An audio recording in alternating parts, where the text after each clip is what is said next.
సమస్యలను పరిష్కరించాలని ఆంధ్రప్రదేశ్ రాష్ట్ర వ్యాప్తంగా కూడా సమ్మె చేస్తున్న అంగన్వాడీలు రాజమండ్రిలో కదం తొక్కారు. ఎస్మా ప్రయోగించడం పైన ఆగ్రహం వ్యక్తం చేస్తున్నారు.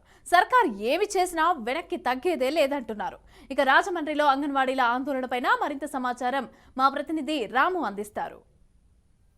రాష్ట్ర వ్యాప్తంగా సుమారు 1,05,000 మంది అంగన్వాడీలు గత 27 రోజులుగా విధులను బహిష్కరించి సమ్మె అయితే చేస్తున్నారు.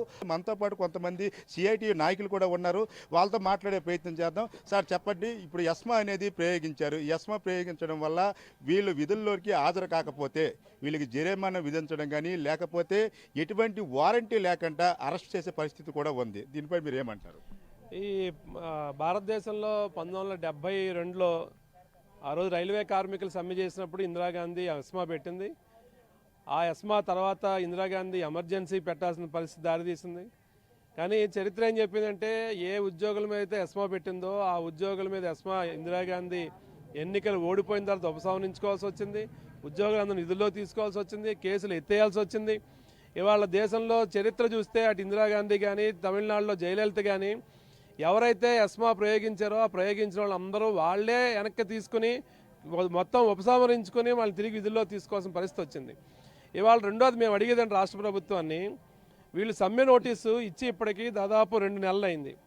సమ్మె నోటీసు ఇచ్చిన నాడే ఇది అత్యవసర సర్వీస్ అనేది మీ దృష్టిలోకి రాలేదా?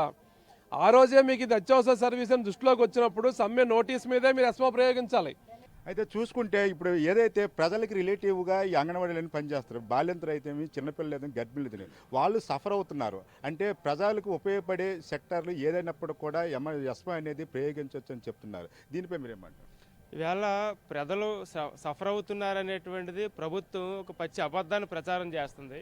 ఇవాళ అంగన్వాడీ సెంటర్ తాళాలు పగలగొడుతుంటే స్వచ్ఛందంగా రాష్ట్ర వ్యాప్తంగా లబ్ధిదారులు తల్లిదండ్రులు వచ్చి అడ్డుకున్న పరిస్థితి ఉంది. ఇవాళ ఫీడింగ్ ఇస్తాము మేము రెండంటి సచివాలయ ఉద్యోగులు వాలంటీర్లు ప్రభుత్వ అధికారులు పిలుస్తూ ఉంటే అంగన్వాడీలు వచ్చి ఇస్తే కానీ మేము తీసుకోమని చెప్పేసి అనేక చోట్ల తిరస్కరిస్తున్నారు. ఈరోజు లబ్ధిదారుల నుంచి చాలా అమూల్యమైనటువంటి మద్దతు ఉంది, సపోర్ట్ ఉంది.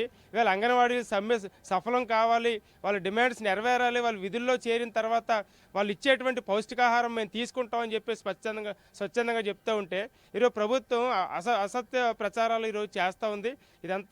ఇది ఈరోజు పౌష్టికాహారం లోపం ఇదంతా ప్రభుత్వానికి గుర్తుకు రాలేదా? ఇసుకున్నటువంటి గోధుమ పిండి ఇస్తారు, ఇచ్చేటువంటి బాలామృతమేమో గేదెలకి కుక్కలకి పెడతా ఉన్నారు, ఇచ్చే చక్కీలో మట్టి ఉంటుంది. ఇవన్నీ ప్రభుత్వం ఇచ్చేది నాసిరకమైన ఆహారం ఇస్తూ ఉంటే ఆ రోజు ప్రభుత్వానికి ఇవాళ పౌష్టికాహారం గుర్తు రాలేదా? అందుకని ఇదంతా ప్రభుత్వం ఇవాళ అంగన్వాడీ ఉద్యమం సుదీర్ఘంగా జరుగుతుంది. వీళ్ళు పెద్ద ఎత్తున పోరాడుతున్నారు, సంఘటితంగా ఉన్నారు. దీన్ని ఎలాగైనా విచ్ఛిన్నం చేయాలనేటువంటి ఒక దుర్బుద్ధితో ఈరోజు ప్రభుత్వం చేస్తూ ఉంది. దీన్ని అంగన్వాడీలు ఐక్యంగా ఎదుర్కొంటున్నారు. రాష్ట్రంలో కార్మిక వర్గం ప్రజలు పూర్తి మద్దతు ఉంది. కాబట్టి ఈరోజు జగన్మోహన్ రెడ్డి ప్రభుత్వానికి ఏం చేయాలో తెలియక ఈరోజు అసత్యాలు అవాస్తవాలు ప్రచారం చేసి దాన్ని తిమ్మిని పంపించేయాలనుకున్నాడు.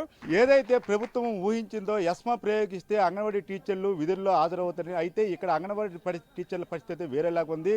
ఎన్ని చట్టాలు తెచ్చినా మమ్మల్ని జైలుకి పంపించినా సరే మా ఉద్యమం ఆగదని అయితే మాత్రం కొండ బద్దలు కొట్టినట్టు అంగన్వాడీ టీచర్లు అయితే చెప్తున్నారు. కెమెరా పర్సన్ భాస్కర్తో రాము, బీఆర్కే న్యూస్.